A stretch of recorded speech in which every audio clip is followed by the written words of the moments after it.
तपस्वी सम्राट आचार्य श्री सन्मति सागर जी गुरुदेव की जय। गणाधिपति गणधराचार्य श्री कुंथु सागर जी गुरुदेव की जय। पूज्यपाद वैज्ञानिक धर्माचार्य श्री कनकनंदी जी गुरुदेव के चरणों में बारंबार नमोस्तु नमोस्तु। आचार्य श्री सिद्धांत सागर जी गुरुदेव, आचार्य श्री गुप्तीनंद जी, आचार्य श्री विद्यानंद जी, मुनि श्री आज्ञा सागर जी, मुनि श्री सुविज्ञ सागर जी, मुनि श्री अध्यात्मनंद जी सहित इस वेबिनार में सम्मिलित होने वाले हमारे सभी साधु भगवंतों के चरणों में बारंबार नमोस्तु।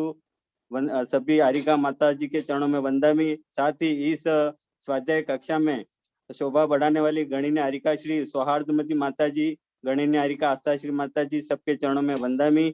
आज के इस वेबिनार स्वाध्याय सभा को आरंभ करने के लिए मंगलाचरण के लिए मैं पूज्यवर मुनि श्री सुविज्ञ सागर जी गुरुदेव के चरणों में नमस्तु करता हूँ। गुरुदेव, आप अपने मुखारविंद से मंगलाचरण प्रारंभ करें। नमस्तु गुरुदेव।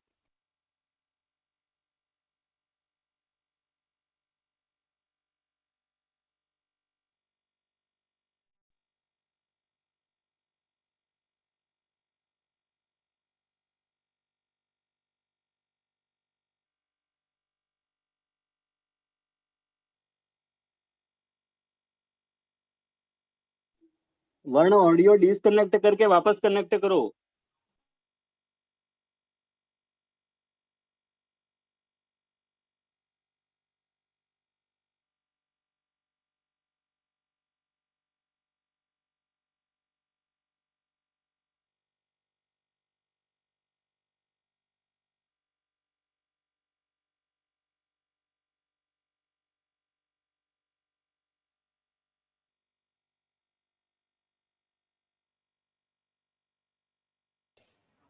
अभी इष्टोपदेश में मोह का विषय, लोभ का विषय, तृष्णा का विषय, काम का विषय चल रहा है।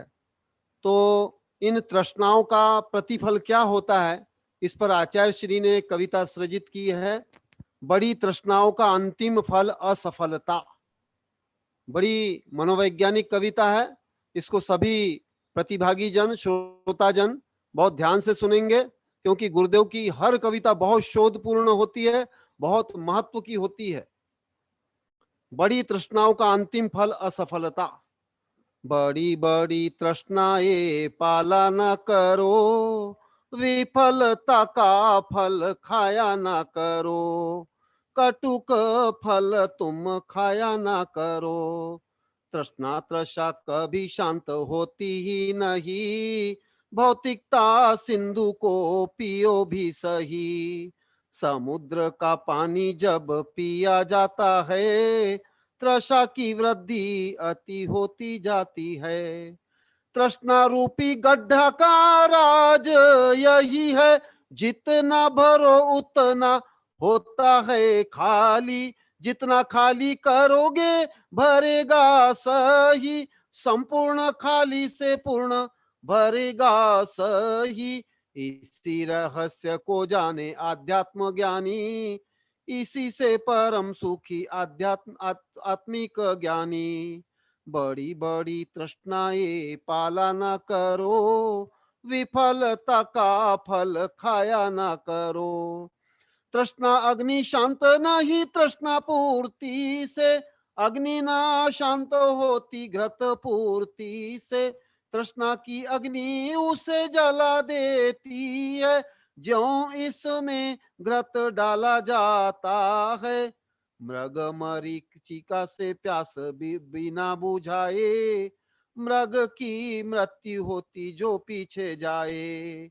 बड़ी बड़ी तृष्णाएं पाला न करो, कटुक फल तुम खाया न करो।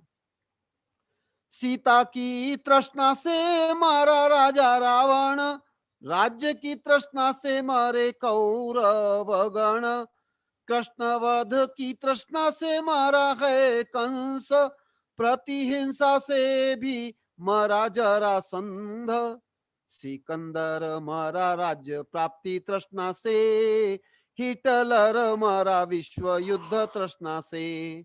बड़ी बड़ी तृष्णाएं पाला न करो, विफलता का फल खाया न करो।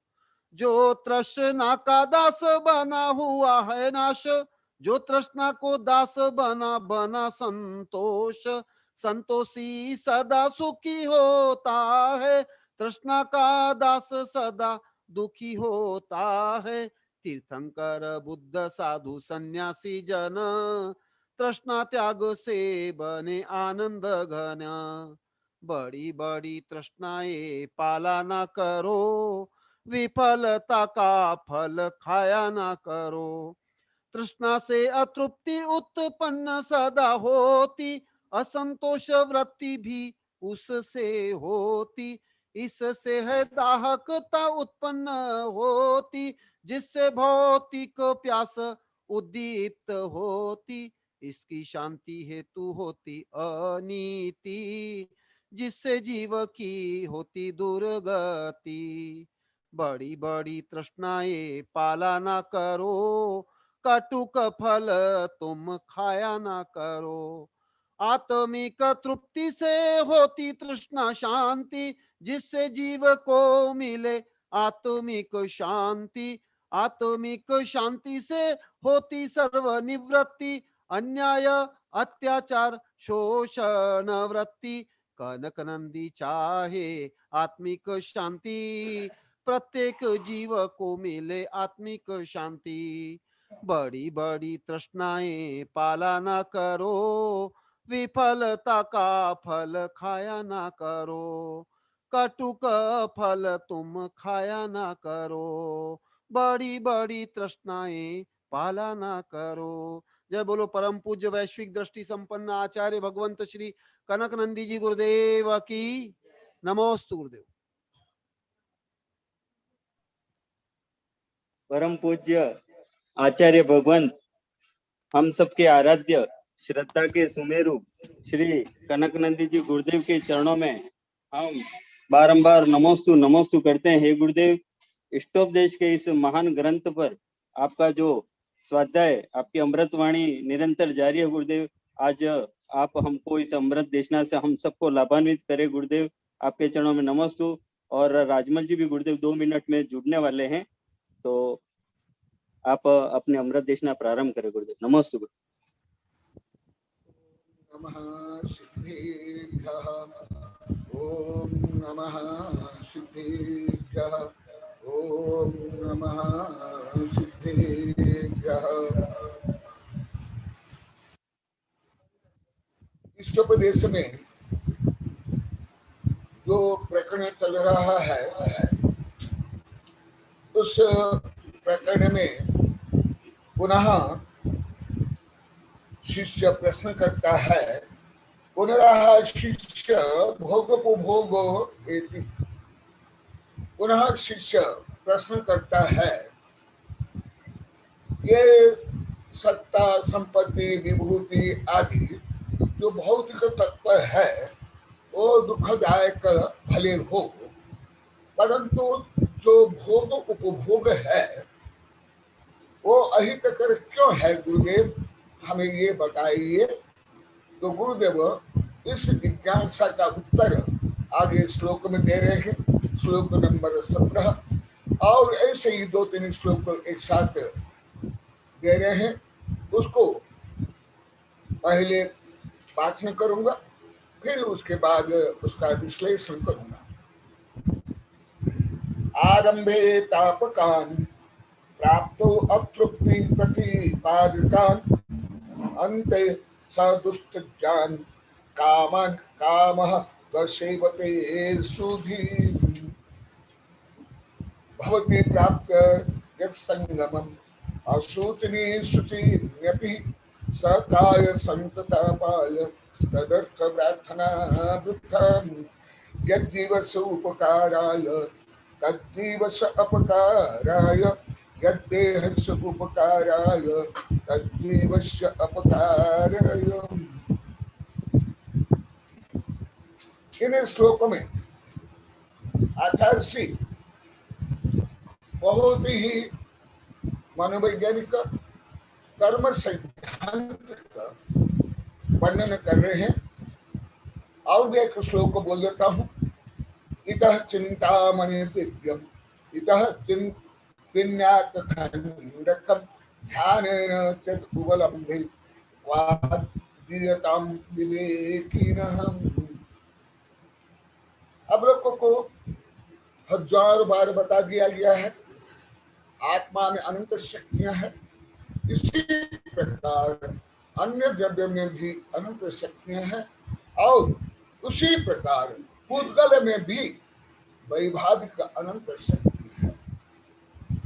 इन शक्तियों का परस्पर संघर्ष संसार में, संसार अवस्था में संघर्ष चलता है, जो आप लोग को अनेक बार बता दिया। कथ्यपि जीव बलियाय कथ्यपि कम बलियाय जीवस्य कम्मस्य उपवेराय वेराय। जीव जीव हितस्वः कर्म कर्म हितस्वः स्व स्व प्रभाव भूयस्ते स्वार्थ को न वांछति। जीव में अनंत शक्ति, पूतगल में भी अनंत शक्ति। इसी प्रकार धर्म अधर्म आकाश काल का अत्यंत वर्णन आप लोगों को धार्मिक और वैज्ञानिक दृष्टिकोण से पहले बता दिया है। इसलिए ये जो मिश्र अवस्था में, जो आप लोग को पहले बहुत महीना पहले बहुत बार बताया हूँ, ये आश्रम बंध संपर निर्जना और मोक्ष, ये जो तत्व है, ये जीव और पूतगल के संयोग और वियोग से, माने शक्तियों का जो परस्पर संघर्ष चल रहा है उसका, और अनादि काल से जीव ही परास्त है मोह के कारण, कर्म के कारण, और पूतगल ही विजयी है अभव्य और मिथ्या दृष्टि से। सम्यक दृष्टि होने के बाद कर्म की कुछ शक्ति घटती है और आत्मा की शक्ति सने सने बढ़ती है। ये भी पूर्व में अनेक प्रकरण में बता दिया गया है। अभी ऐसी जो विभिन्न शक्तियों में क्या होता है उसको व्यावहारिक रूप में संसारी जीव में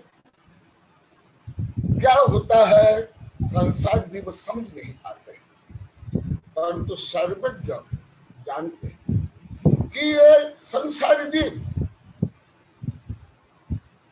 कैसे वैभाविक भाव अनादि काल से क्यों करता है। भले मोहेन समृत ज्ञानम स्वभाव लभते नहीं मत्त प्रमाण पदार्थान यथा बोधन कुंतव्य।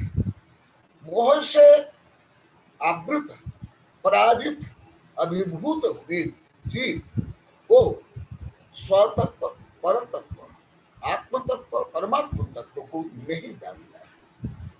इसलिए यथार्थ सत्य को बिना जाने वो और वैभाविक भाव से वैभाविक काम करता है, और ऐसे वैभाविक भाव से वैभाविक काम करते हुए स्वयं को सही मानता है।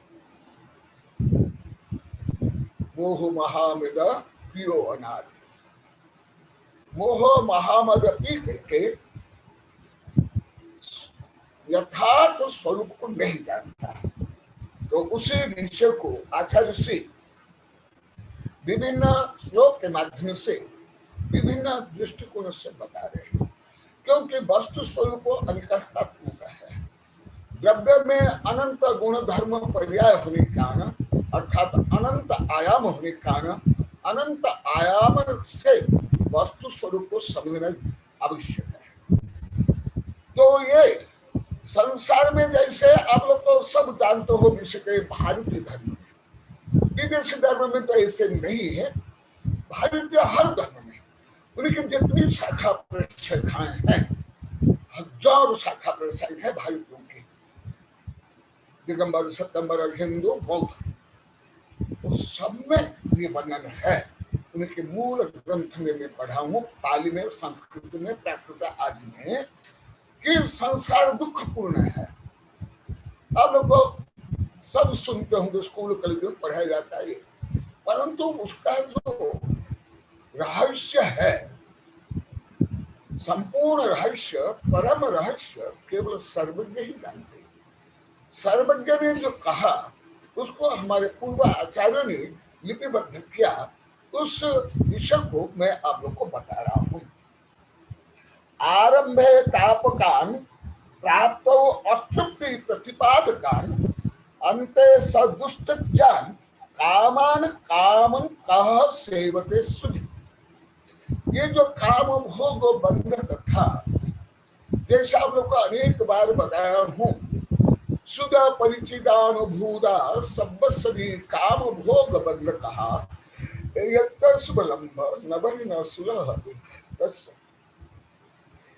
काम भोग बंधक था माने वैभाविक काम, अनात्म काम, विपरीत काम जीव के लिए अत्यंत सरल सहज। कहां से लेकर के निगोदिया वायरस, बैक्टीरिया, कोरोना वायरस से लेकर के मनुष्य और देव,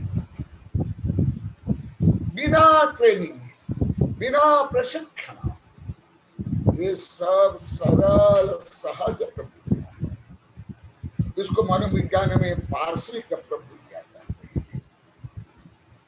ये जो पार्श्विक प्रवृत्तियां है, भले विज्ञान में अभी ना मनोविज्ञान में ना किसी प्रकार विज्ञान में ऐसे परम सिद्धांत का शोध बोध हो पाया, तथापि कुछ आंशिक शोध बोध हुआ है। जैसे आपको अनेक प्रकरण में बताया हूं, केवल मनुष्य नहीं, केवल पशु नहीं, कीट पतंग ही नहीं, पेड़ में सूक्ष्म जीव में भी ये प्रवृत्तियां जैन धर्म में तो लिखित तो में हजारों वर्ष पहले है। गोमट सार, जीव कांड, कर्म कांड, धबला, जय धबला, छपरा साल, अभी साल, सब यही वर्णन है, बड़े बड़े लंबा चौड़ा गणित। परंतु आप लोग को अनुभव भी करो, केवल मनुष्य नहीं, पशु पक्षी नहीं, जो सूक्ष्म वायरस से बैक्टीरिया है, माइक्रोस्कोपिक, उसमें भी ये प्रकृति है। जैसे कोरोना, ये रोग क्यों हुआ, इसका भी कारण है। ये कोरोना भी रोगाणु जीवाणु है, वायरस से बैक्टीरिया है, विरोधिया है। तो ये सब जीव काम भोग बंध, अनंत पार काम भोग बंध तथा या वैभाविक काम अनंतानंत बार कर लिया। पंच परिवर्तन में अनंतानंत, तो भी आरंभे तापकान प्राप्त अतृप्ति प्रतिपादकान अंते सदुष्ट ज्ञान कामान काम कर सेवते सुधि। काम माने यहाँ भोग उपभोग सब, इंद्रिय जनित भोग और जो संपूर्ण यहाँ लिया गया काम में, केवल इंद्रिय जनित ब्रह्मचर्य रूप में नहीं, इस सब ये जो सब है उसको आचार्य श्री बता रहे हैं, ये जीवों के लिए अत्यंत दुरूह दुस्ताज्य है और बहुत ही दुखप्रद है। जैसे आप लोगों को अनेक बार बता दिया गया, इसलिए मैं संक्षिप्त में पहले जो बताया गया उसको यहाँ ऐड करता हूं। जो प्राणी विज्ञान पढ़े होंगे, जीव विज्ञान, जैसे माइक्रोस्कोपिक लिविंग बीइंग, एक कोशीय सरल कोशीय जीवाणु रोगाणु, वो भी स्वयं को डिवाइड करके प्रजनन करता है। जैसे समुक्षण जीव, जैसे अमर्यादित भोजन, जैसे स्मॉलपॉक्स, टीबी, कोरोना आदि के वायरस, वहां भले पारलैंगिक संबंध नहीं है, परंतु स्वयं कई पक्षी, पशु और विशेषकर मछलियां वो जेंडर चेंज कर लेती है, लिंग चेंज कर लेती है, पुरुष से स्त्री, स्त्री से पुरुष। ये सब जो मैं बता रहा हूँ ये उच्चतम विज्ञान के ज्ञान से मैं बता रहा हूँ। ये सामान्य कोई विज्ञान पढ़ा हो तो इस नहीं जानता होगा। ये तो अभी नवीन अनुसंधान है, वो मैं बताता हूँ। जो आप लोग को मैं सैकड़ों बार बोल दिया, जो मैं बता रहा हूँ उच्चतम विज्ञान, अभी अभी के विज्ञान, कोई 5-6 वर्ष के भी नहीं, वो सब विज्ञान में बता रहा हूँ।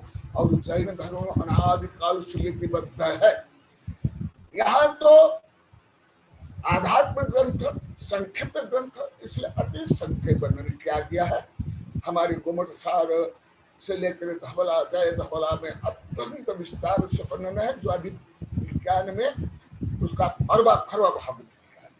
तो आचार्य श्री जो बता रहे हैं केवल मनुष्य नहीं, लेकिन ये जीव लैंगिक अलैंगिक या स्वयं को डिवीजन करके या स्वलिंग को परिवर्तित करके भोग करते हैं। और कुछ विषय में बताता हूं। भोगासक्त प्राणी ऐसे होता है, जैसे मैं कुछ उदाहरण देता हूं जो हमारे आचार्य ने यहाँ संक्षेप विद्या।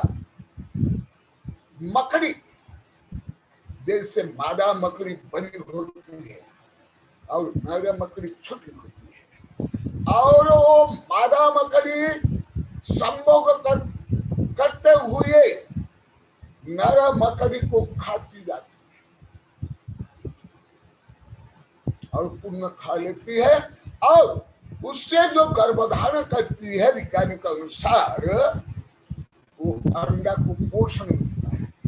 ऐसे है मेंटस। आप लोग नहीं देखे होंगे, भारत में है मेंटस। वो शायद लकड़ी कीड़ा बोलते हैं, लकड़ी नुमा रहता है। वो मेंटस भी, मादा मेंटस ऐसे ऐसे होता है। ऐसे भारत में कुछ संख्या कम है, परंतु है।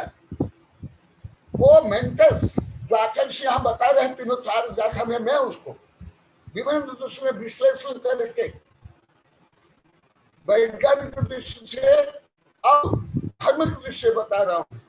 भले हमारे आचार्य विज्ञान के उदय के पहले 1000 वर्ष पहले ही लिख लिए, परंतु अभी जो ज्ञान अनुसंधान कर रहा है वहां पहुंचा। वो मेंटस से, पुरुष मेंटस भोग करते हुए करते, वो मादा मेंटस उसको खा पूरा। ऐसे ही कई सर्प, तथापि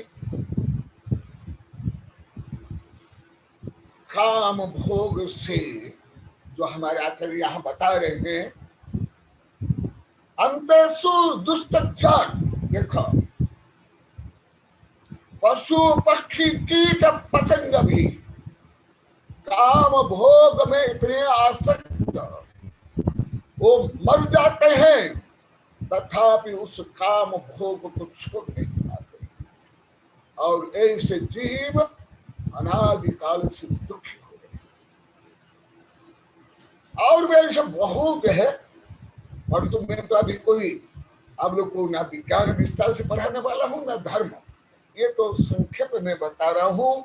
देखा, इस श्लोक को और कुछ अन्य दूसरी भी बताता हूँ, अभी आगे भी बताऊंगा।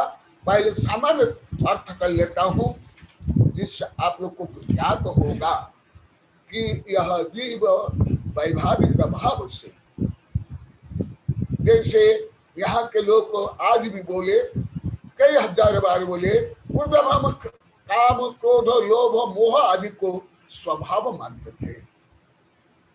यहाँ बैठे हुए भी ये स्वभाव नहीं, ये विवाह। स्वभाव में तो अनंत सुख, अनंत वैभव, अनंत तृप्ति, अनंत आनंद। तो आचार्य श्री और जो आगे श्लोक बता रहे हैं, भवती प्राप्त यत्संगमम असूचिनी शुचिन्यपि सकाय संततापाय तदर्थम प्रार्थना प्रथा। इसी प्रकार जिस शरीर से, जिस इंद्रियों से जीव ये सब काम भोग बंधा वैभाविक काम करते हैं, ये अशुचि, और यह शरीर भी अशुचि। ये शरीर अशुचि ये तो कीड़े भी जानते हैं, गिद्ध पक्षी जानता है, कई कीट है, कृमि है, ऐसा अनंतानंत सूक्ष्म जीव शरीर में है। तथापि जो मरने के बाद शव में कुछ कृमि उत्पन्न होते हैं, जब तक कोई जीव नहीं मरा तब तक वो कृमि उत्पन्न नहीं होते, और जब तक कोई जीव नहीं मरा ऐसे मांस भक्षी गिद्ध पक्षी आदि उसको खाते नहीं। अर्थात मैंने कीट से लेकर के गिद्ध पक्षी को ज्ञात है शरीर हड्डी मांस से बना, अशुच से बना, भले सम्य दर्शन रूप में नहीं परंतु ऐसी संज्ञा दृष्टि से आहार भय मैथुन परिग्रह। तो ये बता रहे हैं ये जिस शरीर तो तुम अपना मानते हो, मैं मानता हूँ, तो मैं अनेक बार बताया, जैसे यहाँ के हमारे भक्त शिष्य हजार बार बोल दिए, हम शरीर को ही आत्मा मानते थे, मैं मानते थे। ऐसे जो शरीर भी जो आप लोग अनेक बार बताया, ये अशुचि हड्डी मांस टट्टी हिसाब से भगवती प्राप्त यह संगम अशुचि शुचि, ऐसे अशुचि परक शरीर के संयोग से यह जीव अशुचि बना है। जो शुद्ध बुद्ध आत्मा है, जो ज्ञानानंद रूप आत्मा है, वो अशुच बना है, बंधन में पड़ा है इस शरीर के कारण। इसलिए सकाय संततापाय तदर्थ प्रार्थना। ऐसे जो काय है, जो शरीर है, जो देह है, ये हर शब्द का अर्थ अलग अलग है। इसको मैं बहुत लिखा, अभी तो मैं बोलूंगा नहीं, कई कई पेज है। देह माने देहो देह जीव पावती दारुण दुख, जो आत्मा को दंड दे उसको देह, जो कष्ट दे। शरीर जो शीर्ण हो, स्वयं शीर्ण जीर्ण शीर्ण हो, और आत्मा को भी जीर्ण शीर्ण करे वह शरीर। ऐसे जो शरीर भी आचार्य श्री बता रहे हैं, जिस शरीर से तुम काम भोग बंध करते हो, संसार के काम करते हो, जिसको मैं मानते हो, जिसके लिए अन्य अत्याचार करते हो, जिसके कारण भोग उपभोग करते हो, जिसके श्रृंगार के लिए तुम कितने परिग्रह से लेकर के प्रकृति हनन दहन शोषण से लेकर के हड्डी मांस से लेकर के चर्बी लेप करते हो, वो शरीर भी तुम्हारे लिए अहित करे है। हाँ, शरीर माध्यम खलु धर्म साधन, यदि शरीर के माध्यम से तुम धर्म करते हो, वो तो तुम्हारा शरीर तुम्हारे लिए उपकारी है। वही विषय आगे श्लोक में बता रहे हैं, बहुत मनोवैज्ञानिक श्लोक है, फिर इसको बताऊंगा। यज्जीवस्य उपकाराय तद्देहस्य अपकारकम्, यद्देहस्य उपकाराय तज्जीवस्य अपकारकम्। क्योंकि शरीर और आत्मा परस्पर विरोधी तत्व है। शरीर जो पूतगल का स्वभाव, जो आप लोग अनेक विस्तार से धार्मिक और वैज्ञानिक दृष्टिकोण से पढ़ाया हूँ, पूतगल में जो गलन पूरण से वो पूतगल, और आत्मा जो अजर अमर शाश्वत शुद्ध बुद्ध आनंद स्वरूप, ये दोनों विरोधी तत्व। यदि तुम जीव का, यह जीव से उपकार है, जो आत्मा के लिए उपकार है, तद देह से अपकार, वह देह के लिए अपकार कर कैसे अभी बताऊंगा। यद देह से उपकार आया तब जीव से अपकार, जो देह के लिए अपकारक है वो आत्मा के लिए उपकारक है। जैसे अभी इसको विस्तार से बताऊंगा तीनों श्लोक को, जैसे अभी सामान्य रूप में आप लोग को बता देता हूं। शरीर भौतिक तत्व है और इसी भौतिक तत्व रूपी शरीर को पोषित करने के लिए और इस शरीर को सजाने के लिए जो उपकरण चाहिए, जो साधन चाहिए, वो प्रकृति के दोहन शोषण से उत्पादन होता है। जैसे अति स्थूल रूप में आत्मा का स्वभाव है आनंद, शांति, समता आदि आदि अनंत को, परंतु शरीर के पोषण और शरीर के मोह के कारण जो शरीर की सुंदरता के लिए फैशन वैष्ण करते हैं, वो भले स्वयं मोह के कारण वो नहीं जानते हैं कि मैं स्व आत्मा का हनन कर रहा हूं, परंतु जब वे फैशन वैष्ण करते हैं, हिंसात्मक प्रसाधन का प्रयोग करते हैं, नेल पॉलिश से लिपस्टिक, शैम्पू, साबुन से लेकर के जंक फूड से लेकर के जब करते हैं, भले वो शरीर को स्थूल रूप में सजा रहे हैं, तथापि रोग को निमंत्रण देते हैं, पाप बांधते हैं, प्रदूषण फैलाते हैं, प्रकृति का दोहन शोषण होता है।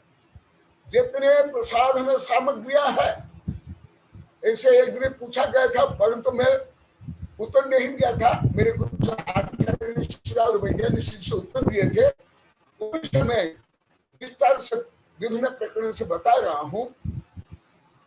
तब क्या हुआ, देह को सजाने के लिए जो प्रसाधन सामग्रियां प्रयोग करते हैं, वो क्या आत्मा के लिए हितकर है, पर्यावरण के लिए हितकर है, और यहाँ तक कि देह के लिए भी हितकर नहीं है, क्योंकि जो ऐसी सामग्रियां है, भले उसको भोजन रूप में ग्रहण करो या प्रसाधन सामग्री रूप में ग्रहण करो, वो केवल हिंसा कारक नहीं, वो शरीर के लिए भी रोग कारक है। विभिन्न रोग उत्पन्न होते हैं, वैज्ञानिक शोध पूरा बहुत कुछ हो गया है। नेल पॉलिश, लिपस्टिक, शैम्पू, साबुन, सेंट से लेकर के जो कुछ हिंसात्मक सामग्रियां हैं और केमिकल से जो कुछ बना हुआ है, वो शरीर के लिए भी अहितकर, आत्मा के लिए तो अहितकर है ही। इसलिए आचार्य श्री बता रहे हैं, यद जीव से उपकार, तुम्हारे आत्मा के लिए जो उपकार है तद देह से उपकार है। जैसे सामान्यतः जो फैशनी व्यसनी है, वो फैशन और व्यसन छोड़ने में उनको कष्ट होता है, दुख होता है, वो छोड़ नहीं पाते हैं, तथापि आत्मा को, स्व आत्मा को वो हनन करते हैं, शरीर को भी क्षति पहुंचाते हैं, दूसरों को भी मारते हैं, प्रदूषण फैलाते हैं। इसलिए तुम केवल स्वयं को देह मत मानो, देह मानकर केवल देह का ही पोषण मत करो, और उस देह के कारण तुम आत्मा का हनन मत करो, अन्य जीव का हनन मत करो, और प्रकृति प्रदूषण मत करो। क्यों? अभी और मैं विस्तार से बताऊंगा, स्थूल रूप में अभी बता देता हूं। अभी जो प्रदूषण है, जो ज्यादा बड़े धनी देश है और जो धनी व्यक्ति है, वो ज्यादा प्रदूषण फैलाते हैं। केवल फैक्ट्री नहीं, केवल गाड़ी नहीं, केवल उद्योग नहीं, जो वो भोग उपभोग करते हैं गरीब लोग से या simple living and high thinking वाले जो लोग हैं उनसे कई गुना, 40, 50, 100 गुना, 1000 गुना ज्यादा उपभोग करते हैं, यूज एंड थ्रो करते हैं। भोजन से लेकर के उपकरण, प्लास्टिक आदि ज्यादा प्रदूषण फैलाते हैं।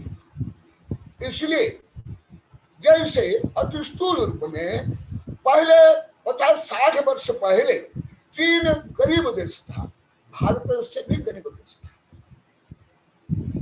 परंतु जो औद्योगिक क्रांति हुई, जो फैक्ट्रियां, भले कुछ भौतिक संपत्ति बढ़ गई, परंतु चीन बहुत, उसके बड़े बड़े जो नगर बहुत प्रदूषित है, बहुत वर्षों से।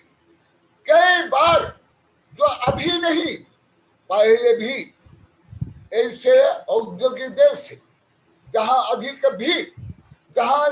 भोग उपभोग, वहां से ही महामारी, यहाँ तक कि 1000 वर्ष पहले, अभी नहीं, मैं तो अभी के लिए बता रहा हूं, जो बड़ी बड़ी महामारियां फैली, जब वो बड़े बड़े युद्ध हुए, या जब भोग उपभोग के लिए प्रकृति का हनन किया गया, जंगल को काटा गया, पशु पक्षी को काटा गया, तब फैले हैं। अभी वैज्ञानिक लोग को प्राय अनुसंधान कर रहे हैं, जैसे माया सभ्यता आदि के बारे में, कि ऐसे समृद्ध सभ्यता भी क्यों लोप हो गई।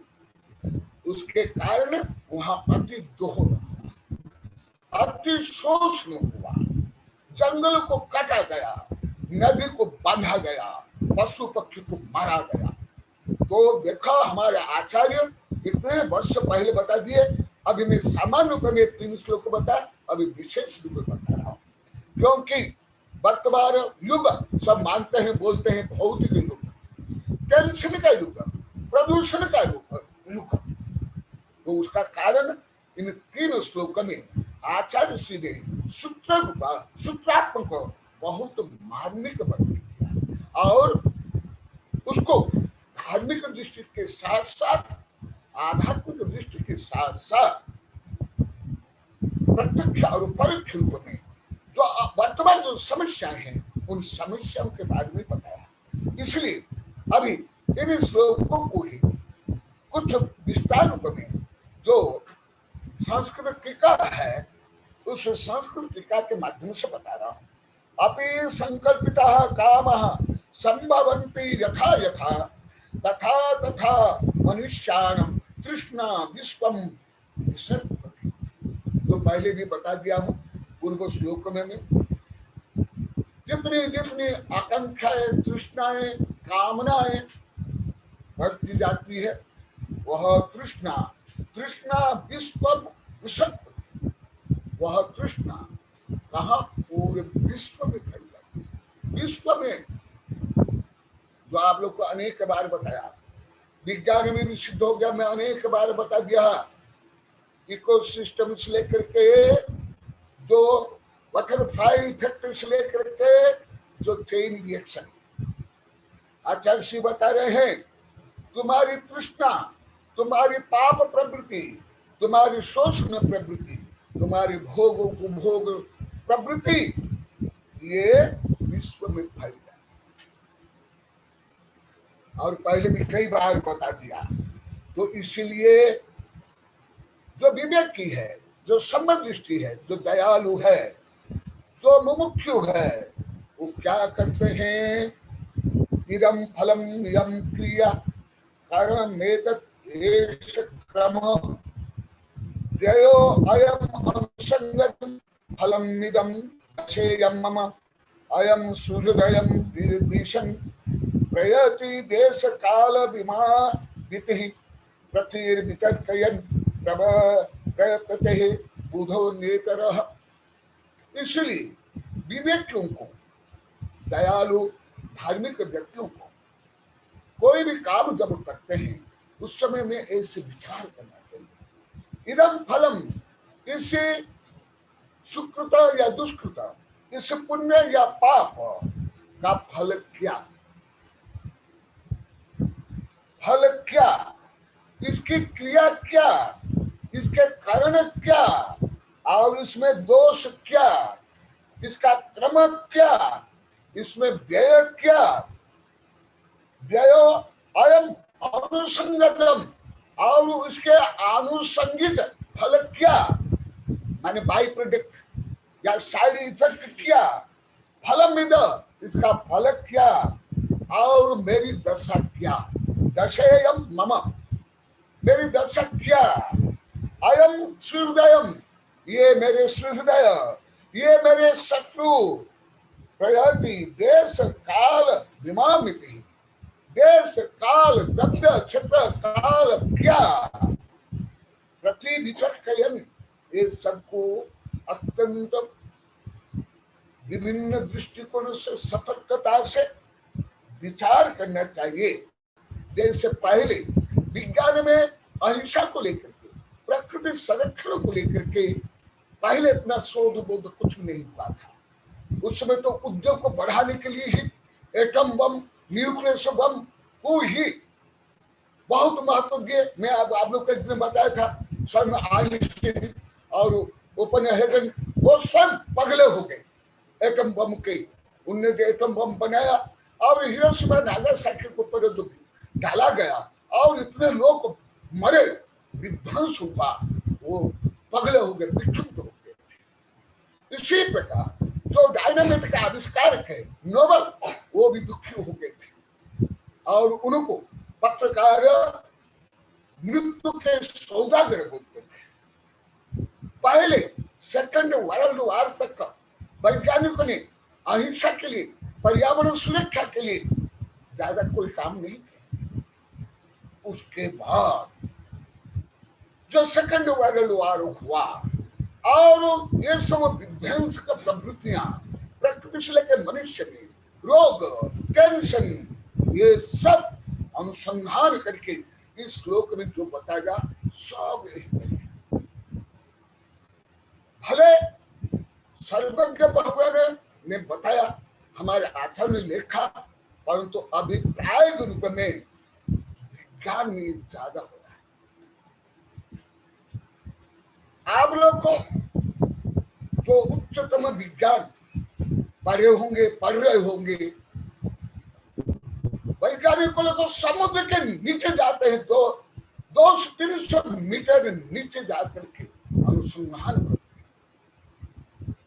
कि जो मनुष्य जो कुछ कर रहा है, प्रकृति का हनन कर रहा है, उससे जलचर, स्थलचर, नभचर, समुद्र के जीव के ऊपर भी क्या प्रभाव पड़ता है, और उसकी रक्षा के लिए बहुत ही यंत्र निकालते हैं और सरकार के ऊपर भी दबाव डालते हैं कि ये गलत है, ये नहीं करना चाहिए। और यहाँ तक कि अभी तो कुछ विदेश की बच्चियां भी इसको विरुद्ध में क्रांति कर रही है। आप लोग को पढ़े होंगे, देखो वही विषय हमारे आचार्य ने पहले ही यहाँ कितना श्लोक में बताया, सुन लो कि तुम जो कुछ भोग करते हो, उपभोग करते हो, सत्ता, संपत्ति, प्रसिद्धि के लिए करते हो, उस समय में ये सब विचार करके जैसे अभी वैज्ञानिक लोग कर रहे हैं। क्या बोला वैज्ञानिक? भले धर्म में बहुत इससे भी आगे गलत हो, परंतु प्राय के रूप में किसी भी धर्म में नहीं, ना भारत में ना विदेश में, प्राय के रूप में, प्रैक्टिकल नहीं, कागजी है, पूजा में है, प्रवचन में है। कौन धार्मिक लोग समुद्र के गहराई में जा करके समुद्र के जो जलचर प्राणी है उसका अध्ययन करके, उसको जान करके उनको बचाने के लिए काम कर रहे हैं? बता दो मुझे, पूरी पृथ्वी के कौन से धार्मिक लोग कर रहे हैं?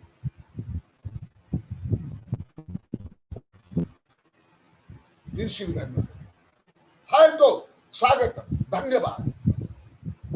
और देखो जो यहाँ आचार्य ने बताया, जो मैं अभी संख्या में बताऊं उसको, वैज्ञानिक लोग कैसे कर रहे हैं मैं ये बता रहा हूं। जो ज्यादा करके जो हिंसा होती है, जैसे आप लोग को पहले भी बताया बहुत बार, केवल पापी पेट के लिए, जैसे सामान्य लोग को बोलते पापी पेट के लिए ज्यादा हिंसा नहीं, उससे भी ज्यादा भोग, उपभोग, सत्ता, संपत्ति, प्रसिद्धि, वर्चस्व के लिए युद्ध से लेकर के पशु पक्षी को मारना, मांस भक्षण, ये जो स्थूल रूप में आप लोग को बताता हूं, ये जो बुचड़ा खाना है, कोई गरीब लोग के बुचड़ा खाना है, न करोड़पति अरबपति के। मैं फिल्म में देखा हूँ, यहाँ भी दिखाया हूँ, और कहा पहले भी देखा हूँ, वहां मुंगाना में, यहाँ भी देखा हूँ 2007 में, जहां मैं हूँ सागबारा कॉलोनी। तो क्या ये जो पशु पक्षी को मारते हैं कोई सामान्य गरीब लोग, ये सब बड़े बड़े धनी लोग को, और सरकार मार देती है, लाइसेंस देती है, भारतीय सरकार या पूरी पृथ्वी। ज्यादा दोषी तो जो अभी वैज्ञानिक अनुसंधान हो गया, हमारे तीर्थंकर ने पहले लिख लिए और सूत्र में भी आ गया, बहुआरंभ परिग्रत पंच नरक आयुष्य, नरक इसी जीवन को नरक और आगे जन्म को नरक, नारक स्वयं को नारी के और दूसरों को नारी के कौन बनाते हैं, सूत्र में है, राजवार्तिका आदि जो ग्रंथ है उसकी जो टीका में विस्तार से लिखा हुआ, मैं भी लिखा हूं, वही विषय यहाँ पर बता रहे हैं। अरे तुम भोग, उपभोग, सत्ता, संपत्ति, प्रसिद्धि, वर्चस्व और फैसने बेचने के लिए जो कुछ करते हो, उसका प्रभाव कहाँ कहाँ पड़ता है वो पहले तुम विचार करो।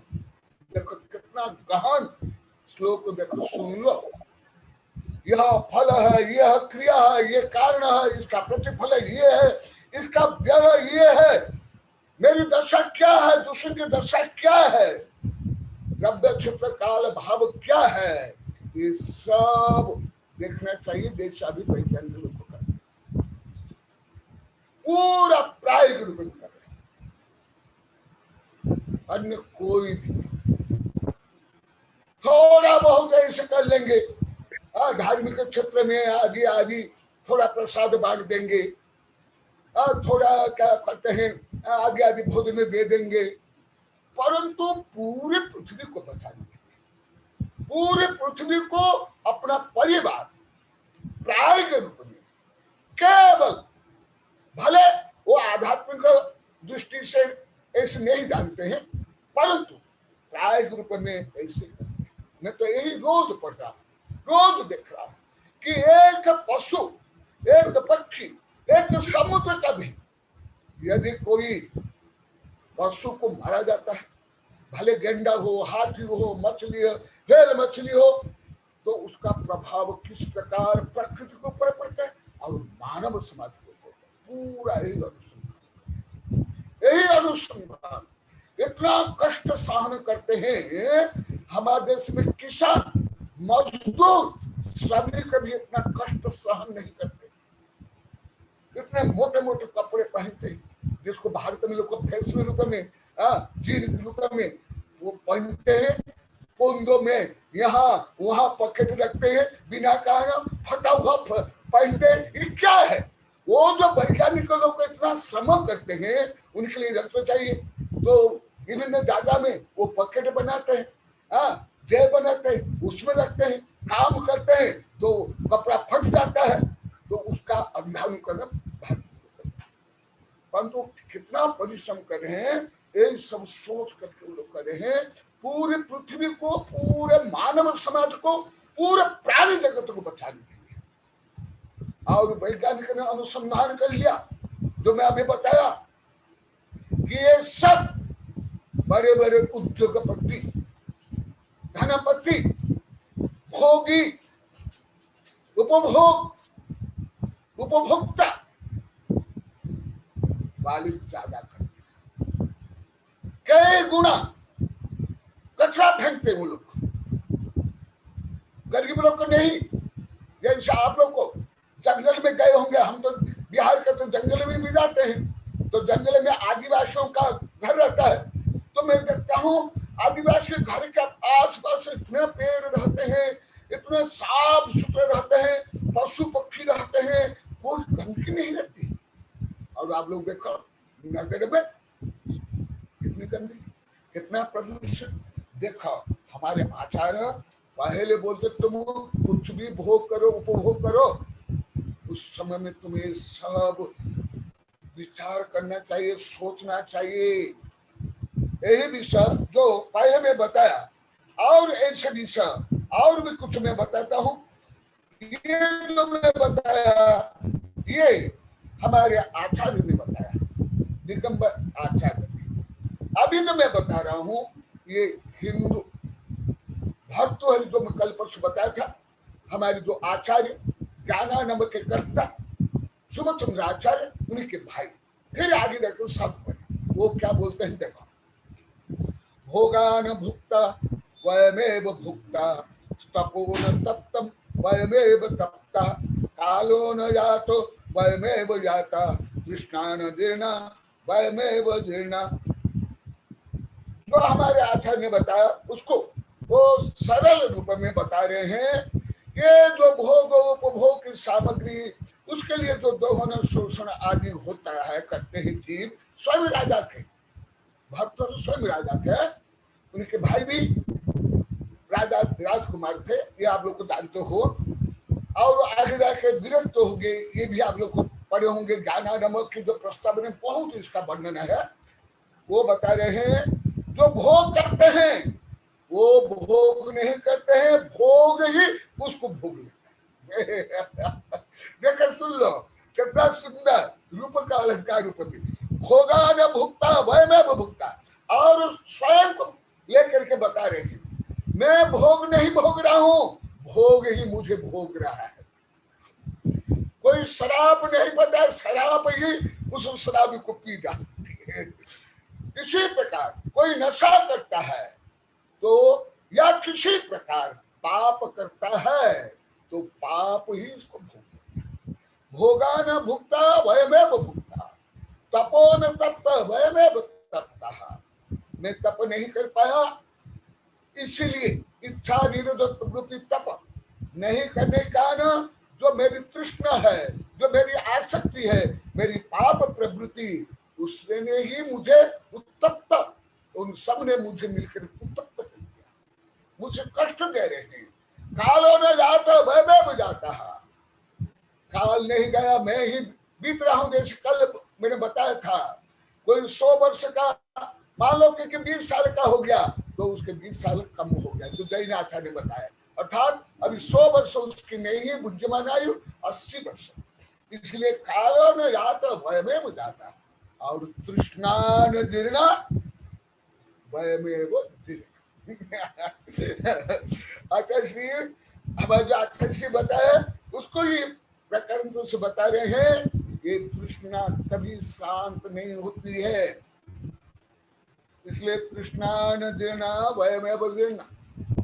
तृष्णा कभी जीर्ण नहीं होती है, उद्दत होती रहती है, जलती रहती है, बढ़ती रहती है, और उससे जीव स्वयं संतुष्ट हो जाता है और वो विभिन्न पाप करता है। इसलिए आचार्य श्री बता रहे हैं ये सब दृष्टिकोण से तुम्हें सोचना चाहिए कि मेरे यदि विश्व उपकार आया तद्देह और यद्देह उपकार तज्जीव उपकार। तो इस दृष्टि से इस श्लोक में आचार्य श्री बता रहे हैं तुम शरीर की आसक्ति का और उसके भोग उपभोग के कारण तुम जो कुछ करो हो, तुम आत्महत्या करो हो, तुम आत्मा का हनन करो हो।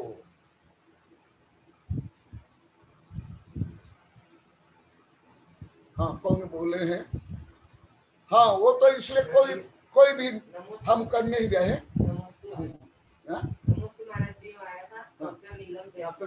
हाँ हाँ हाँ, तो अभी समाप्त कर रहा हूँ। यज्ञ में सदैव कितना मार्मिक विषय बता रहे हैं। यज्जीवसु उपकार तद्देह शापकारकम। जो आत्मा के लिए हितकारक है वह कथनचित देह के लिए प्राथमिक समय में अपकारक हो। जैसे शराबी है, मांस भक्षण करने वाले, जो फैशन बेचन करने वाले, वो सोचते हैं इससे हमको माने वो मिथ्या दृष्टि में नहीं, जो अज्ञानी मोही जो कामी भोगी हमारा अहित होता है।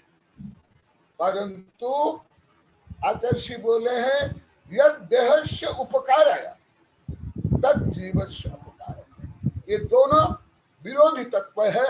इसलिए तुम केवल शरीर के पोषण के लिए, भोग उपभोग के लिए, सामग्री के लिए यदि ऐसे पाप करोगे तो तुम्हारा अहित निश्चित हो।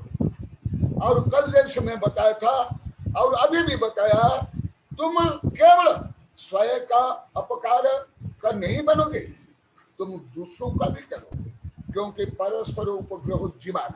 ये जो परस्पर उपग्रह जीवन है, ये कोई छोटा सूत्र नहीं है। ये आधुनिक विज्ञान के जो इकोसिस्टम, पर्यावरण सुरक्षा, अभी जो मैं बता रहा हूँ, पहले जो बताया, ये सब इसमें आ जाता है परस्पर उपग्रह जीवन। तो तुम यदि शरीर के लिए ये सब करते हो, तुम स्वयं को और पृथ्वी को, दूसरे जीवों को, पर्यावरण को और आत्मा को तुम क्षति पहुंचाओ। इसलिए समय हो गया। इसलिए तुम जो कुछ करो उसको विभिन्न दृष्टिकोण से सोच करके, समझ करके करना चाहिए कि इसका प्रभाव मेरे ऊपर, प्रकृति के ऊपर, दूसरे के ऊपर, आत्मा के ऊपर क्या पड़ता है। ये सब दृष्टिकोण के बाद आप लोग ऐसे काम करना चाहिए।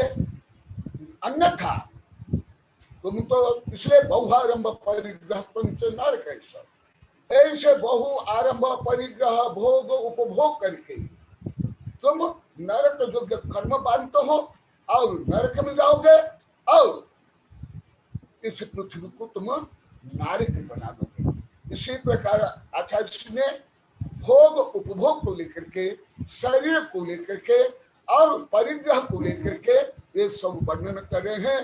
जो अभी कोरोना से बचने के लिए, प्रदूषण से बचने के लिए, समस्त वैश्विक समस्या से बचने के लिए आक्रमण, प्रति आक्रमण, पूंजीवादी शोषण, ये सब के लिए सूत्र अमृत के समान। जय महावीर भगवान की जय, माता की जय। बोलिए आचार्य श्री कनक नंदी जी गुरुदेव की जय। मेरी आवाज आ रही है गुरुदेव उधर? आ रही मंगल। आचार्य श्री आपके चरणों में नमोस्तु नमोस्तु नमोस्तु। अभी आ रही है, अभी समय अभी है, तो इससे पहले कि मैं ज्यादा प्रश्न नहीं है तो मैं जरा आपके आज के बहुत अच्छा प्रवचन है, मुझे दो चीज याद आ रही है, तो मैं सभी, क्योंकि प्रासंगिक है, सभी के साथ शेयर करना चाहता हूं। महाराष्ट्र के अंदर एक जलगांव करके बहुत बड़ा डिस्ट्रिक्ट है, और जलगांव के अंदर एक सेठ सुराणा जी हैं, उन्होंने गौशाला बना रखी है गायों की। एक बहुत बड़ी डेयरी है, यानी जो गाय मरने या कटने के लिए भेजी जाती है और पकड़े जाते हैं तो वो ले लेते हैं, और उनके लिए वो गौशाला बनाई है। उस गौशाला में, मेरी आवाज आ रही है उधर? आ रही है सर। हाँ, उस गौशाला के वहां पे एक, हम लोग अहमदाबाद के जितने हुम्मड़ जैन समाज के लोग हैं, वो एक्चुअली महाराष्ट्र के अंदर पैटर्न जा रहे थे तीर्थ यात्रा पे, सबके सब। उस समय गौशाला के वहां पर हमारे भोजन की व्यवस्था की थी। वहां पर एक म्यूजियम बनाया हुआ है उस गौशाला के अंदर, और उस म्यूजियम में जब हम देखने गए, मैं और मेरी पत्नी, हम 2-3 बार गए हैं। एक बहुत अच्छा सा म्यूजियम के अंदर डेमोन्स्ट्रेशन किया हुआ है कि जो ये लिपस्टिक बनाई जाती है तो वो कैसे बनाई जाती है, ये जो माथे पे महिलाएं बिंदिया लगाती हैं या दूसरी जो फैशन की जो चीजें हैं जैसे जूते चप्पल इत्यादि बेल्ट वगैरह, ये सब कैसे बनाए जाते हैं और उन सब में किस किस तरह से गायों की या अन्य जीवों की जो हिंसा करके उनके चीजें, उनका जो हड्डियां हैं या उनकी जो ऐश है उसको कैसे सम्मिलित करके और फिर ये फैशन की चीजें जनता तक पहुंचाई जाती हैं, तो वो किस तरह की हिंसा लिप्त है उसके बारे में बहुत अच्छा स्पष्टीकरण है वहां पर। और वो अगर कोई देखे, मैं सभी से रिकमेंडेशन करता हूं कि अगर आप महाराष्ट्र में जा रहे हैं तो वो उस म्यूजियम को देखें।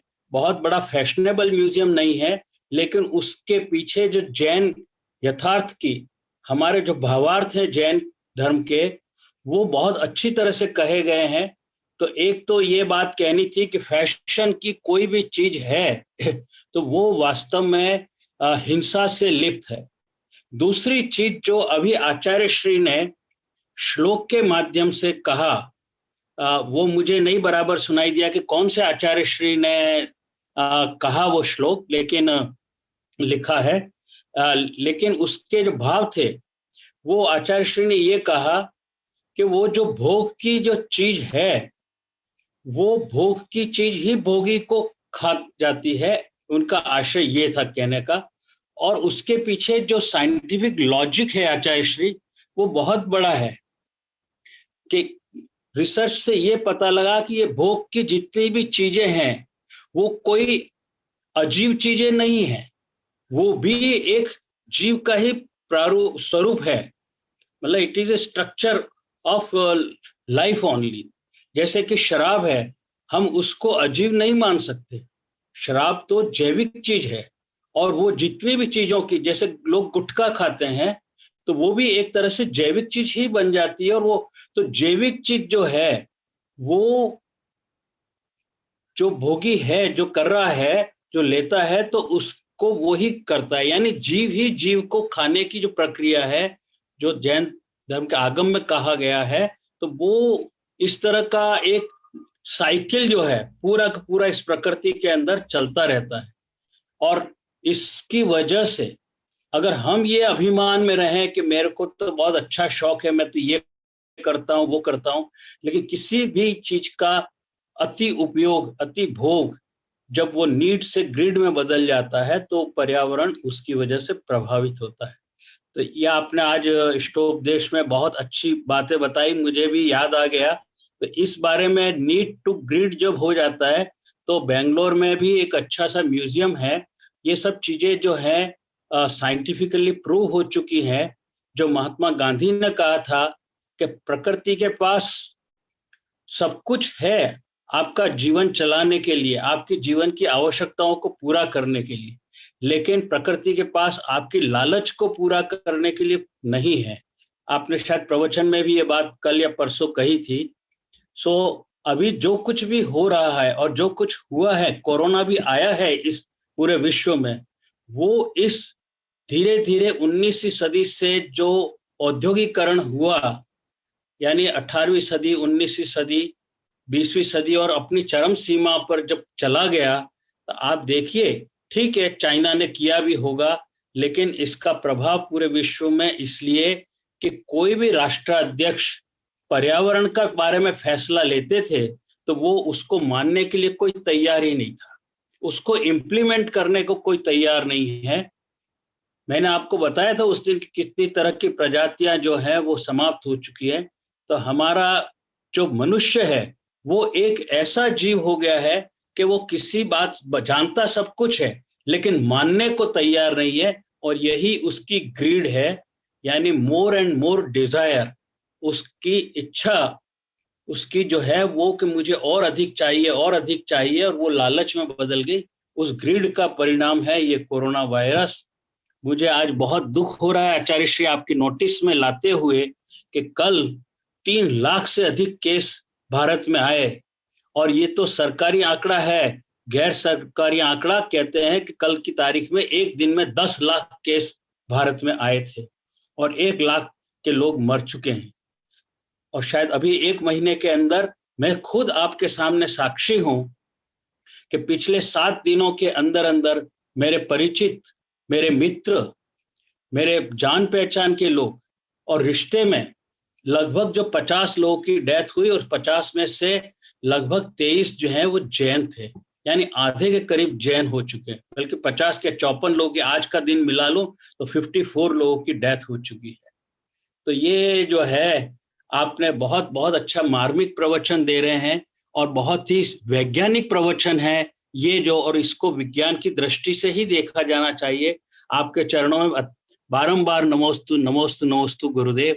और जितने आचार्य बैठे हैं, आचार्य गुप्ती नंदी जी, आचार्य विद्यानंदी जी, मुनि श्री आज्ञा सागर जी, मुनि सुविज्ञ सागर जी, सभी के चरणों में नमोस्तु। माता जी के चरणों में वंदामि। प्रोफेसर BL सेठी का प्रश्न है, मैं प्रोफेसर BL सेठी को आमंत्रित करता हूं पहले प्रश्न पूछने के लिए। वो अपना माइक अनम्यूट करें। प्रोफेसर BL सेठी। आपकी थी राजमल जी, अनुसार नमस्ते। और आप मेरी आवाज आ रही है? भी आपका तो वक्तव्य बहुत ही सुंदर है, बहुत व्यवस्थित। नमस्ते महाराज जी। प्राचीन शिक्षा भी जोड़ी है डॉक्टर नीलम जैन और डॉक्टर ममता जैन। नीलम जैन तो दिखाई दे रही है और डॉक्टर ममता जैन दिखाई नहीं दे रही है। मेरी आवाज आ रही है? डॉक्टर नीलम जैन। हाँ, डॉक्टर नीलम जैन कार्यक्रम में तुम भी थी। अच्छा, नीलम जैन बोल रही थी। नमोस्तु महाराज। नमोस्तु नीलम जी तो मुझे नीलम जी तो बहुत अच्छी तरह से मुझे पहचानती हैं, डॉक्टर नीलम जैन को। बहुत अच्छी तरह से जानते हैं जी, हम एक दूसरे के परिचित हैं जी। तो मैं तो आज डॉक्टर ममता जैन कल हमारे लिए तो ये कल का वेबिनार एक जीवन का स्वर्णिम इतिहास का नया एक अध्याय बन के आया है। वर्षों से मुझे गुरुदेव की तलाश थी, उनके चरण वंदन का और उनके दर्शन का सो अवसर मिला ही नहीं था। कल मैंने गुरुदेव के दर्शन किए, मैंने गिंगला के बाद कल दर्शन किए। इतने दिनों बाद दर्शन करके मैं तो धन्य हो गई, और कल से ही मैं ला रही थी किस प्रकार मैं गुरुदेव की आवाज सुनूं, गुरुदेव से आशीर्वाद लूं। और आज मेरा अहोभाग्य है, सौभाग्य है, धन्य हूं मैं कि मैंने गुरुदेव के शब्दों ने, गुरुदेव के प्रवचनों, गुरुदेव के अध्ययन ने, गुरुदेव की पुस्तकों ने हमें ये दिशा दी, और दशा बदलने का जो प्रयास किया है वो गुरुदेव के वचन ही कर रहे हैं, और उनके प्रवचन ही कर रहे हैं, उनकी पुस्तकें ही कर रहे हैं, उनके अक्षर ही कर रहे हैं। गुरुदेव का जो शोध है वो ही बोध है आज दुनिया के लिए, विश्व के लिए। और भाई राजमल जी तो सदैव इसी प्रयास में लगे हैं, और हमेशा उनसे इसी बारे में चर्चा हुई है। नारायणमल कच्छारा जी हमेशा इन पुस्तकों की चर्चा करते रहे हैं, गोष्ठों की चर्चा करते रहे हैं, वो तो मैं सब पढ़ती रही हूँ। गुरुदेव बस आपका आशीर्वाद बना रहे, और जहां जहां हम भटक रहे हैं और अटक रहे हैं, गुरुदेव आप पहले जैन धर्म के लिए, जैन धर्म के प्रचार प्रसार के लिए तुमने योगदान दिया। अभी तो पूरा विश्व स्तर पर चल रहा है। अभी आगे वैज्ञानिक संगोष्ठी भी है, उसमें भी हमारे शिष्य से संपर्क कर लेना, उसमें भी भाग लेना जी। आशीर्वाद गुरुदेव। नमोस्तु गुरुवर, नमोस्तु गुरुवर, नमोस्तु गुरुवर। प्रोफेसर BL सेठी अगर हो तो अपना प्रश्न पूछे। Please unmute your mic. नमस्ते। जी, आवाज आ रही है आपकी? हाँ, आवाज आ रही है जी।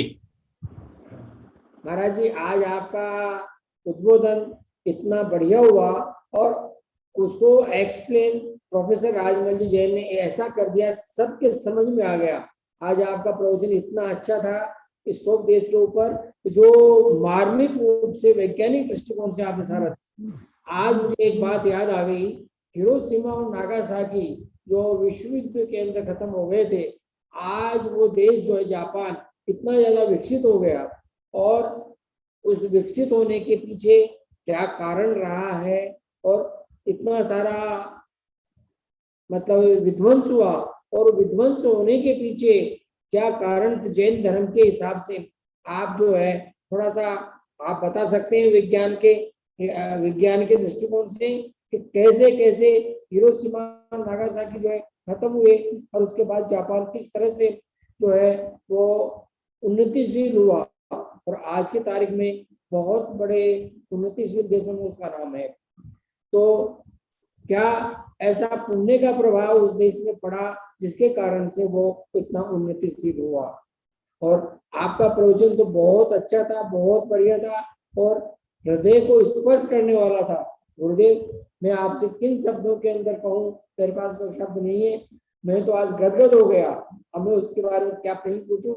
एक ये बात मेरे दिमाग में आई थी, आपने विश्व युद्ध के बारे में बोला था तो ये बात मेरे दिमाग में आ गई। तो गुरुदेव से मैं पूछूं, क्या उनका पुण्य इतना था जिसके कारण से और इतने लोग मारे गए, क्या इतना उनका पाप भी था? इसके बारे में थोड़ा सा आप, मेरी जिज्ञासा है तो जिज्ञासा का समाधान करने का कष्ट करें। नमस्ते। तो हर समय में किसी न किसी रूप में कर्म सिद्धांत के बारे में, अन्य बारे में बताता हूँ, अभी भी बताया। जो आपने प्रश्न किया अति संक्षिप्त में उत्तर देता हूँ। जापान भी पहले युद्ध प्रिय राष्ट्र था। जापान भी पहले युद्ध प्रिय राष्ट्र था। अनेक देश के ऊपर उसने आक्रमण किया। सेकेंड वर्ल्ड वॉर में वो सक्रिय भाग लिया और जिसके कारण अमेरिका ने एटम बम डाला परास्त करने के लिए। फिर जो संधि हुई, उस संधि के कारण वो निरस्त्रीकरण संधि और जो वैश्विक जो संविधान बना, संयुक्त राष्ट्र संघ आदि, उसके कारण वो युद्ध से विरत है। एक दूसरा, जापान में राष्ट्रीयता ज्यादा है। वहां जो कुछ करते हैं राष्ट्रीय दृष्टिकोण को पहले रखते हैं। मैं जो कुछ काम कर रहा हूं, जैसे मैं अभी भी बता रहा था, उसको उसमें भी एम्प्लॉय करना। मैं जो कुछ काम कर रहा हूं उनकी नीति है और प्रचलित प्राय नीति है। इस कार्य का प्रभाव हमारे पूरे राष्ट्र के नागरिकों पर क्या पड़े, ये पहले वो लोग सोचते हैं और करते हैं। राष्ट्रीय नीति उनकी, और वो पहले से अनुशासित थे, आत्मानुशासित थे, परंतु युद्ध प्रिय भी थे। सेकेंड वर्ल्ड वॉर के बाद ये सब परिवर्तन हुआ। एक ये, दूसरा वो नैतिक ज्यादा है। वहां भ्रष्टाचार नहीं है। खुद मेरे वैज्ञानिक शिष्य जो जाते हैं, खुद राजमल बताए थे, राजमल के लड़के बताए थे, प्रोफेसर प्रभात बताए थे, अनेक मेरे वैज्ञानिक प्रोफेसर शिष्य जो जाते हैं बोलते हैं, गुरुदेव वहां अभी भी अरब खरब रुपया की दुकान अभी भी रात को खुली रहती है और जो फिक्स रेट है जो है वही रेट में ले जाओ और रुपया रख लो।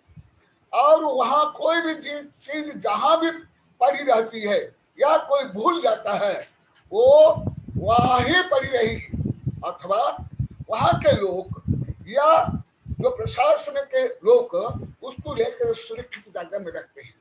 वहां चोरी नहीं होती है, राष्ट्रीयता है, प्रामाणिकता है। एक बार जो पंजाब विश्वविद्यालय के प्रोफेसर थे गणित के, वो आगे स्वामी राम तीर्थ बने, जो तीर्थ राम थे, प्रोफेसर तीर्थ राम आगे संत राम तीर्थ बने, वो जापान में गए थे। तो एक बच्चे को बोलते हैं, आई वांट प्योर मिल्क, मैं शुद्ध दूध चाहता हूँ। वो लड़के को कुछ समझ नहीं आया, what is the pure milk, what the meaning of pure milk, उसको समझ नहीं आया। तो वो बता के जिसमें पानी आदि नहीं मिला हुआ, तो वो बच्चे आश्चर्य में पड़ जाते हैं, क्या होता है, दूध में मिला जाता है। राजमल भी मुझे बताया 2007 में, यहाँ आंख में बताए थे, इनके लड़के भी बताए थे, तपन बताया था, राजमल भी बताया था मुझे, वही विषय में बता रहा हूँ। 2007 में यहाँ ही बताया था तपन, और आप भी बताए थे। तो वहां वो लड़कों पूछने पर वो लड़के बोलते हैं, हमारे देश में हम कोई भी मिलावट नहीं करते हैं, क्योंकि हम मिलावट करने पर हमारे राष्ट्र के भाई बंधु के साथ हम धोखा करके चोरी करते हैं। और हमारे यहाँ देश में औषधि में मिलावट है, भोजन में मिलावट है, दूध में मिलावट है और कृत्रिम रूप में बनाते हैं। और वहां कोई भी काम करते हैं, वहां काम चोरी नहीं करते हैं। हाँ, ओवर काम कर लेते हैं, परंतु वहां काम चोरी नहीं करते हैं। ये सब कई कारण है। तो इसके कारण और भी ये है, कभी भी समस्या आने के बाद उसका फिर समाधान अनुसंधान करते हैं।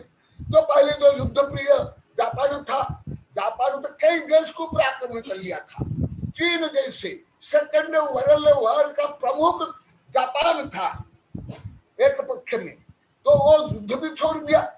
अभी युद्ध छोड़ करके शांति प्रिय बन गया और उसमें अनुशासन है, राष्ट्रीयता है, प्रामाणिकता है, चोरी नहीं करते हैं, मिलावट नहीं करते हैं। और जो कुछ काम करते जैसे मैं अभी बता रहा हूँ, मैं जो काम कर रहा हूँ इसका प्रभाव हमारे पूरे राष्ट्र में क्या पड़ता है, वो ऐसे सोचते हैं। इन सब कारण और कर्म सिद्धांत भी है जो मैं बताता रहता हूँ। हाँ, चलो।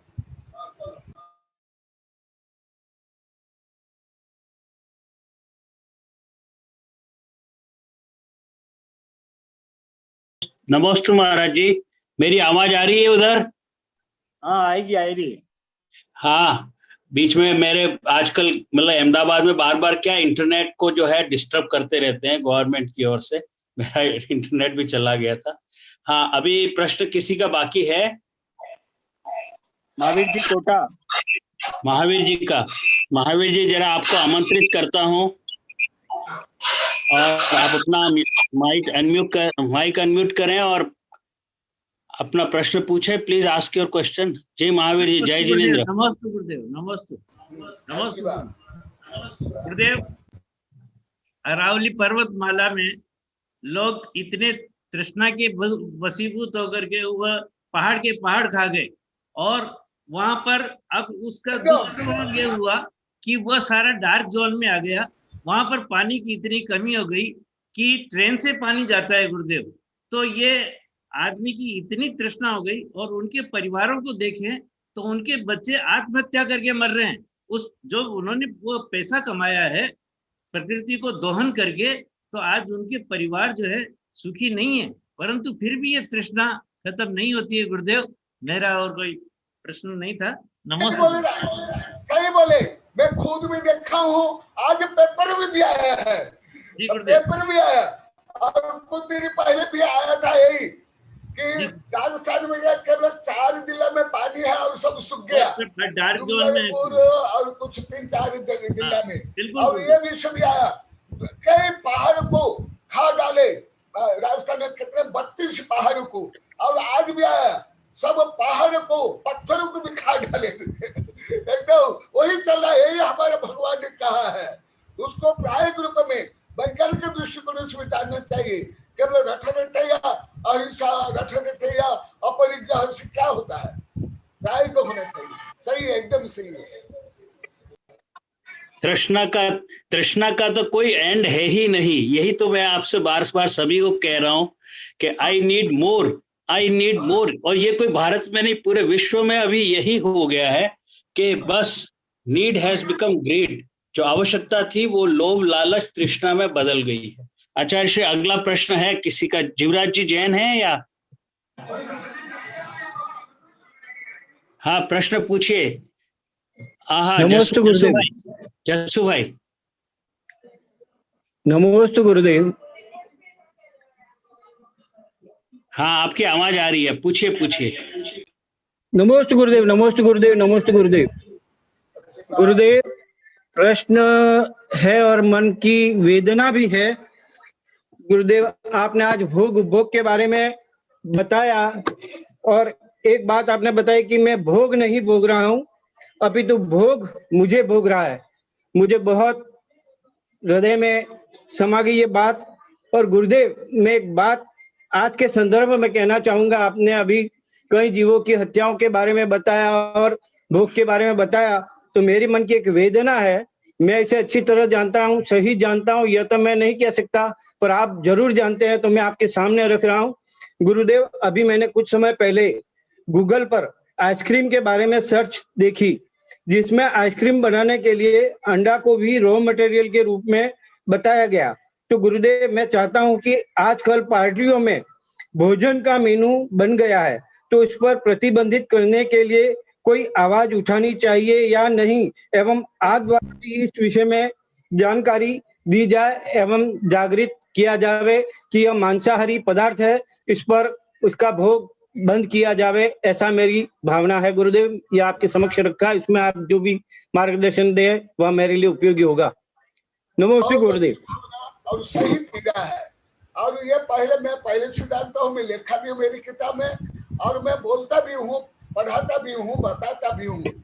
और यह एक शब्द में मैं बता देता हूँ, ये सब ज्यादा ज्ञान मुझे विदेश साहित्य से ज्यादा विदेश वैज्ञानिक चैनल से है। मैं डायरेक्ट जो विदेश चैनल देखता हूँ, भारतीय अधिकांश लोगों से पहले मुझे ज्ञान हो जाता है। अधिकांश पढ़े लिखे और साधु संत या आचार्य जो भारत में पेपर में कई महीना कई वर्ष के बाद आता है, उच्च शिक्षित नागरिक लोग भी। तो मैं विदेशी वैज्ञानिक साहित्य और विदेशी वैज्ञानिक लेता हूँ। जो आप बोले एकदम यथार्थ है। मैं कई बार बोला, ये जो अभी कोरोना में जो अरबों रुपया खर्च कर लिए और कर रहे हैं, लाखों घंटा बर्बाद करें, हाथ धो, डिस्टेंस रखो और पट्टी बांधो, केवल मुंह पट्टी, ये पर्याप्त नहीं है। ये तो सामान्य करना है, परंतु जो मैं कई बार प्रवचन में कोरोना संबंधी बोल गया हूँ, जो आज भी बोला हूँ, अभक्ष्य भक्षण और बासी भोजन, रेडीमेड भोजन, जितने रेडीमेड भोजन है सब कथनचित मैं कहूंगा सब अभक्ष्य। बिस्किट हो, आइसक्रीम हो, और यहाँ तक कि जिसको आप लोग सामान्य तो लोग जानते नहीं, भारत के लोग जो बहुराष्ट्रीय कंपनियां वाले उसमें जो कुछ डालते हैं वो नहीं बताते हैं। वो उसमें प्राय करके हर रेडीमेड भोजन में प्राय करके कुछ अपवाद को छोड़ के, जिसमें ग्रीन कलर का जो डॉट रहता उसमें भी, यहाँ तक मैं बता रहा हूँ, जिसमें ग्रीन कलर का भारत सरकार जिसको ये वेजिटेरियन है बोल करके ठप्पा लगाते हैं, उसमें भी डायरेक्ट इनडायरेक्ट एनिमल प्रोडक्ट होता है। ये कहां से मुझे ज्ञात हुआ? विदेश वैज्ञानिक कैसे बनाते हैं भोजन, रेडीमेड बिस्किट से लेकर के जो कुछ प्रसाधन सामग्रियां, उसमें मुझे ज्ञात हो गया, पहले से लिख लिया हूं। जो आप बोले ये मेरे लिए कुछ भी नया विषय नहीं है, कुछ भी नया नहीं है। अति प्राचीन बाबा आदम काल का विषय में बाबा आदम में कई किताब में लिखा, कई प्रवचन बोले, कई को त्याग दे दिया। हाँ, परंतु भारत के लोग को सत्य तथ्य को कम जानते हैं। अरे जिसमें लिखा जाता है, फोटो भी आता है, ये तंबाकू खाने से ये होता वो होता, विवक्ष दृश्य आते हैं और उसका मूल्य भी बढ़ा दिया गया, बढ़ाना भी चाहिए, वो भी खाते हैं। जो डायरेक्ट दिखाई देता है वो भी खाते हैं। तो इसलिए भोजन तो हम लोग कई बार बता दिया, शाकाहार के साथ साथ युक्त आहार विहार और सात्विक आहार विहार करना अनिवार्य है। अधिकांश साहब भी आजमल बोले, इनके कई रिसर्च पेपर में भी सुना हूँ, ये मैं प्रवचन में भी सुना हूँ, मेरी किताब में मैं लिखा हूँ, जो अधिकांश पाप होते हैं, अभी भी मैं बता रहा हूँ, वो सब भोगों को भोग के लिए।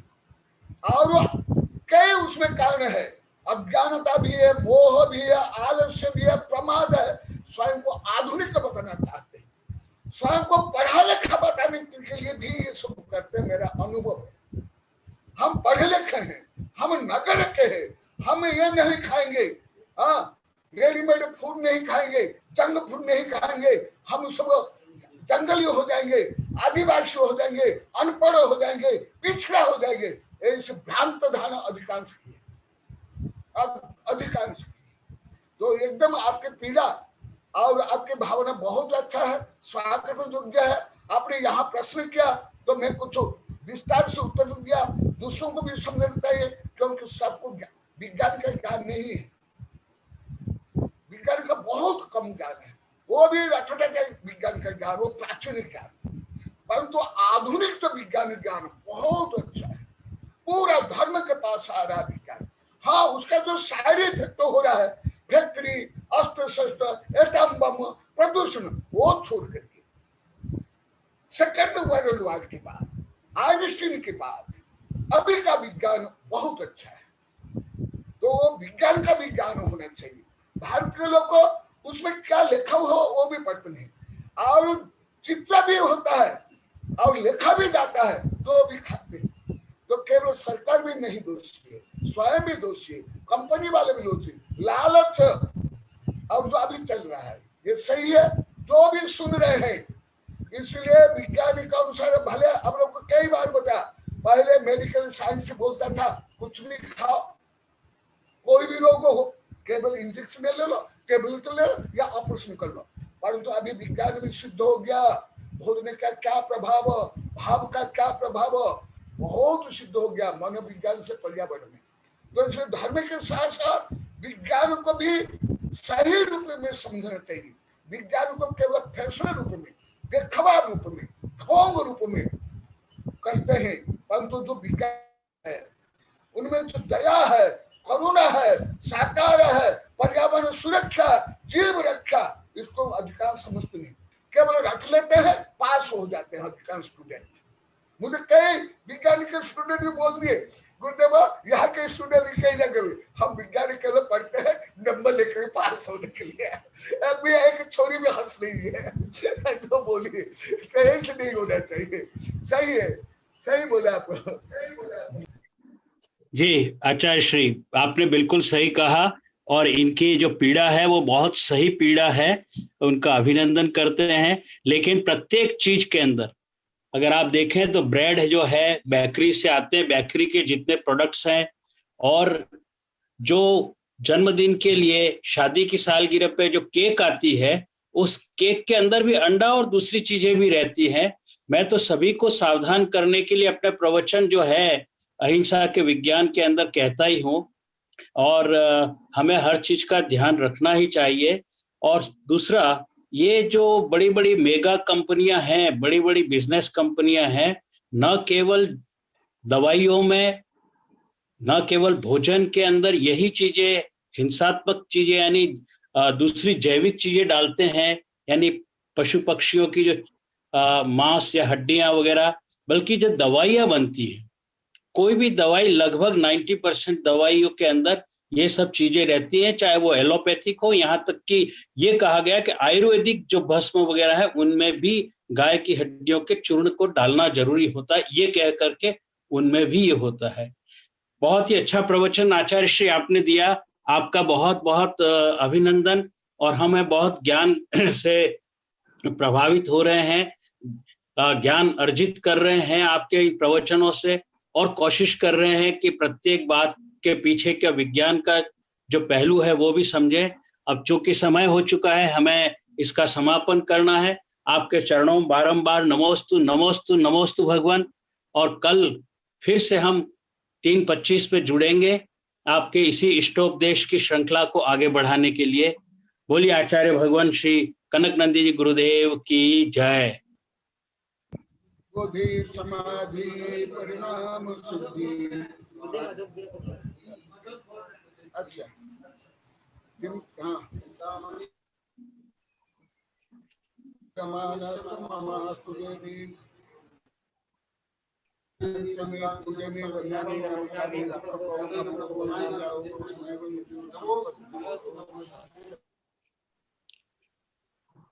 नमोस्तु गुरुदेव, नमोस्तु नमोस्तु। हाँ वर्ण भैया, गुरुदेव को इसको मैं जरा गुरुदेव से मैं जरा 1 मिनट गुरुदेव से बात करना चाहता हूँ, मेरी बात हो सकती? आज आचार्य भगवान श्री कनकनंदी जी गुरुदेव का आचार्य पदारोहण दिवस है, तो हम सब इस उपलक्ष्य में गुरुदेव के चरणों में नमोस्तु करते हैं। गुरुदेव नमोस्तु गुरुदेव। नमोस्तु नमोस्तु। मैं जरा आचार्य श्री से 1 मिनट बात करना चाहता हूँ।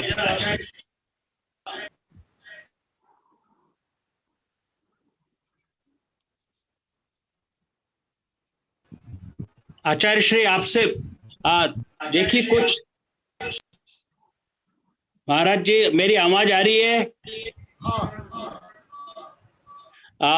प्रोफेसर नरेंद्र भंडारी और कुछ और लोगों ने मुझे सुझाव दिया कि जो हमने अंतर्राष्ट्रीय वेबिनार जो कर रहे हैं उसका जो टाइटल है विश्व द्रव्य संग्रह या विश्व द्रव्य विज्ञान और ब्रैकेट में फिर विश्व द्रव्य संग्रह लिखा, इस तरह से आपने ड्राफ्ट देखा ही होगा बैनर का, वो थोड़ा अट्रैक्टिव नहीं है।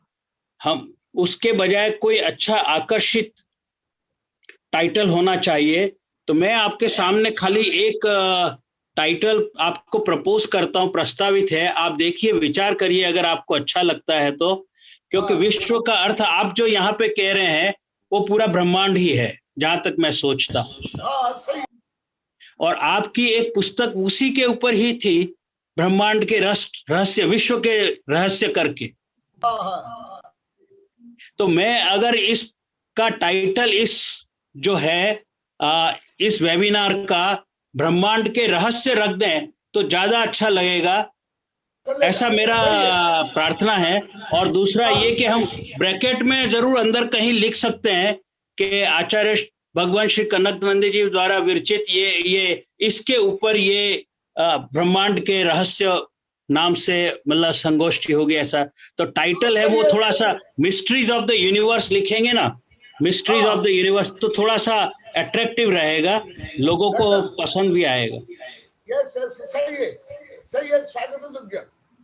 नमस्ते भगवान, नमस्ते। ब्रैकेट में लिख लेना, ब्रैकेट में द्रव्य संग्रह लिख लेना या विश्व द्रव्य विज्ञान लिख लेना, सही है। आशीर्वाद।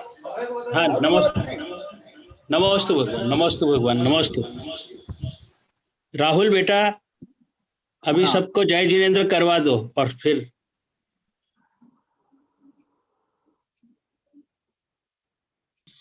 नमस्ते गुरुदेव, नमस्ते नमस्ते स्वामी, नमस्ते गुरुदेव, नमस्ते भगवान, आचार्य जी, नमस्ते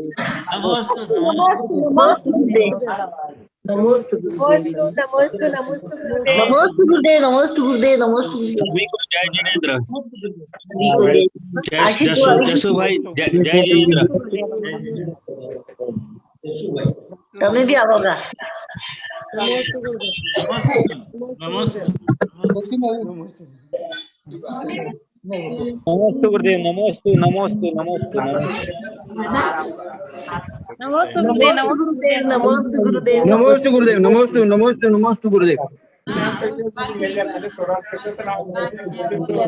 नमस्ते गुरुदेव, नमस्ते गुरुदेव, नमस्ते गुरुदेव, बारंबार नमस्ते।